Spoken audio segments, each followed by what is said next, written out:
Kita bersatu dalam doa. Terpuji termuliakan nama-Mu ya Tuhan, atas kasih setiamu yang menyertai kami, atas keselamatan yang Tuhan berikan buat kami. Kami bersyukur memuji Engkau ya Tuhan. Sebelum kami mulai aktivitas kami hendak mendengarkan firman-Mu. Biarlah Roh Kudus-Mu yang mengurapi hamba-Mu, sehingga kami dapat memahami akan kebenaran firman dan menjadi pelaku firman Tuhan. Dalam nama Yesus Kristus kami berdoa dan mengucap syukur. Amin. Selamat Paskah buat Bapak Ibu dan saudara sekalian. Sebelum kita melakukan aktivitas kita, mari kita mendengarkan firman Tuhan. Dan yang menjadi renungan firman Tuhan bagi kita tertulis dari kitab Lukas pasal 18 ayat 31 sampai ayat 34. Demikian firman Tuhan. Yesus memanggil ke-12 muridnya lalu berkata kepada mereka, "Sekarang kita pergi ke Yerusalem, dan segala sesuatu yang ditulis oleh para nabi mengenai Anak Manusia akan digenapi. Sebab ia akan diserahkan kepada bangsa-bangsa yang tidak mengenal Allah, diolok-olokkan, dihina dan diludahi. Dan mereka menyesah dan membunuh dia, dan pada hari ketiga ia akan bangkit. Akan tetapi mereka sama sekali tidak mengerti semuanya itu. Arti perkataan itu tersembunyi bagi mereka, dan mereka tidak tahu apa yang dimaksudkan." Bapak, Ibu, dan saudara yang dikasihi oleh Tuhan Yesus Kristus, Tuhan berkata, sekarang kita pergi ke Yerusalem. Dan segala sesuatu yang ditulis oleh para nabi mengenai Anak Manusia akan digenapi. Yesus sendiri adalah Anak Manusia yang hidup dengan segala sesuatu yang ditulis oleh nabi-nabi. Ialah firman Tuhan itu sendiri. Maka sekalipun Tuhan Yesus adalah firman Tuhan, Dia adalah Allah sendiri yang tetap hidup oleh firman-Nya. Dia pergi ke Yerusalem dan semua yang tertulis mengenai Dia tentu digenapi.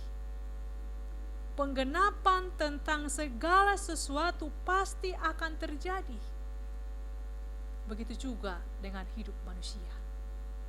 Apa yang telah dan akan terjadi dalam hidup kita pun sebagai orang percaya tentunya tidak luput dari pengawasan Tuhan.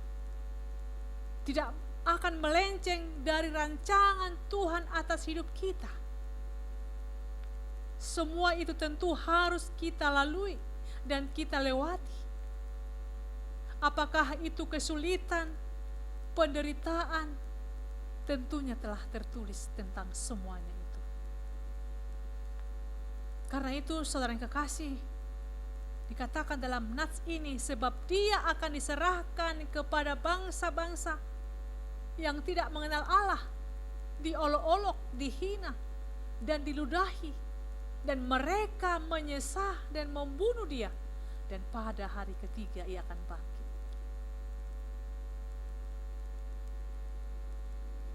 Apa yang tertulis tentang Dia harus digenapi. Dan semua yang tertulis tentang kita juga akan digenapi. Kita satu dalam kematian Tuhan. Kita akan satu dalam kebangkitannya.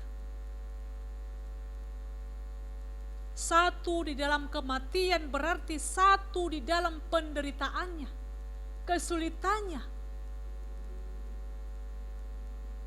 Maka semua apa yang menjadi bagian dari penderitaannya juga.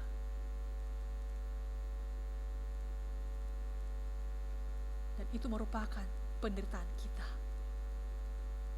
Saat dunia membenci Dia, dunia juga tentu akan membenci kita. Seorang murid tidak lebih dari seorang gurunya. Seorang hamba tidak lebih dari tuannya.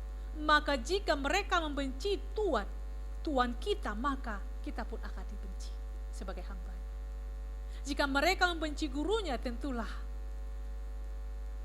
muncul kebencian terhadap para murid-muridnya. Itulah bagian dari hidup kita orang-orang percaya, yaitu segala yang tertulis tentang kita akan terjadi.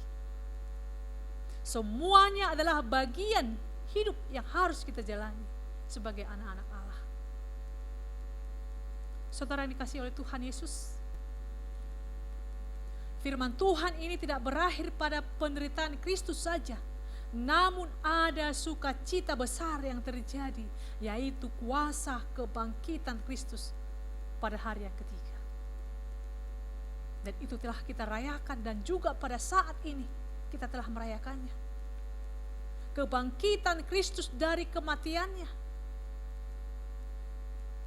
Kristus telah bangkit sebagai bukti akhir dari suatu penderitaan, akhir dari suatu kematian, akhir dari suatu kegelapan dan kengerian yang dahsyat. Kebangkitan Kristus merupakan kemenangan atas segala sesuatunya, termasuk kubur pun ditaklukkan, maut dikalahkan, kuasa kegelapan dilenyapkan. Mengapa hal itu terjadi? Tentu saja karena tidak ada kuasa kekuatan apapun yang dapat membelenggu Kristus, karena Dia Tuhan yang punya kuasa atas segalanya di muka bumi ini.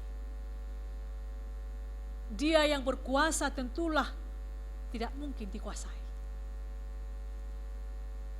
Inilah bukti kemenangan yang besar, bukti sukacita kita orang-orang percaya, umat yang dikasihinya, bahwa kita mempercayai Tuhan yang berkuasa atas segala sesuatunya.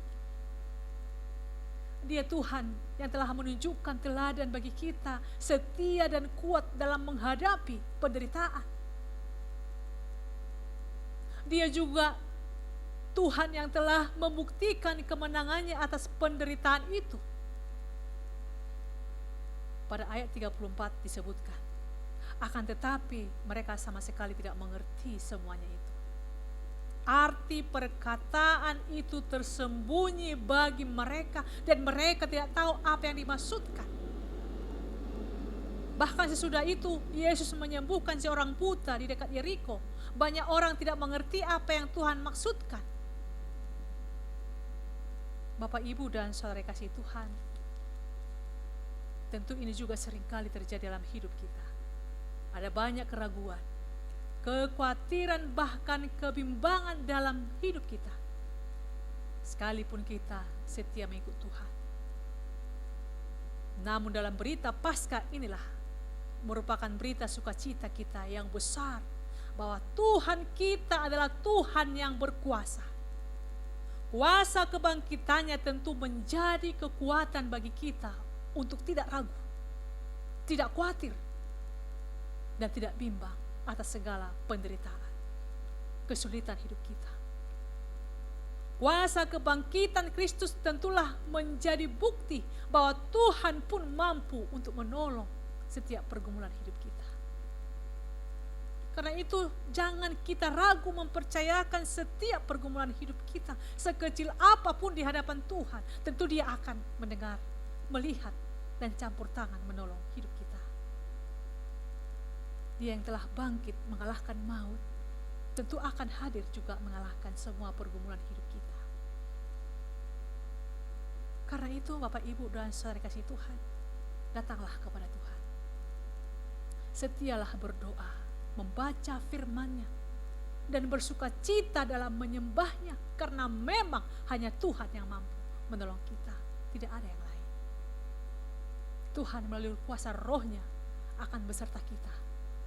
Dia akan memberi kita kemampuan menghadapi setiap tantangan dan pergumulan melalui apa yang akan kita pikirkan dan apa yang akan kita lakukan. Semua tentu melalui campur tangan Tuhan. Andalkanlah Tuhan dalam hidup kita, karena hanya Dia saja yang berkuasa atas hidup ini. Dia telah membuktikannya kepada kita, maka tentu kita pun harus yakin dan turut juga membuktikan kuasanya atas seluruh dan sepanjang hidup kita. Itulah bukti nyata kasih-Nya bagi kita. Mari kita rasakan kasih Tuhan melalui kuasa pertolongannya yang selalu dinyatakan bagi kita yang setia, percaya sungguh kepadanya. Selamat Paskah, Tuhan memberkati. Kita berdoa. Terima kasih Tuhan atas kebangkitan-Mu Engkau telah menaklukkan maut. Kami telah memperoleh kehidupan yang kekal. Tidak ada alasan kami untuk ragu mengandalkan Engkau dalam pergumulan kami. Karena kuasa-Mu Engkau telah menaklukkan penderitaan. Bukan kematian akhir segala yang Kau lakukan di dunia ini, tetapi kebangkitan, kemenangan. Tidak ada yang bisa menghalangi kuasa-Mu, membelenggu Engkau, ya Tuhan. Karena Engkau lah yang berkuasa di seluruh dunia ini, di bumi ini, dan juga atas hidup kami. Mampukan kami untuk tetap yakin dan percaya, menggantungkan hidup kami atas segala kuasa-Mu, mengandalkan Tuhan dalam kehidupan kami, agar kami tidak ragu dalam hidup kami ini, sekalipun kami mengalami kesulitan, keraguan, dan tantangan hidup. Biarlah Roh Kudus-Mu yang memenuhi hati kami, menuntun kami, sebab Tuhan Allah kami yang berkuasa, yang mampu menolong kami. Terima kasih Bapa buat firman-Mu. Biarlah firman-Mu bertumbuh dalam kehidupan kami. Berkati jemaat Tuhan dalam segala melakukan aktivitas mereka. Biarlah Tuhan memberkati mereka. Terima kasih Tuhan. Dalam nama Yesus Kristus kami berdoa dan mengucap syukur. Amin. Bapak, Ibu, dan saudara yang kasih Tuhan, Tuhan Yesus memberkati.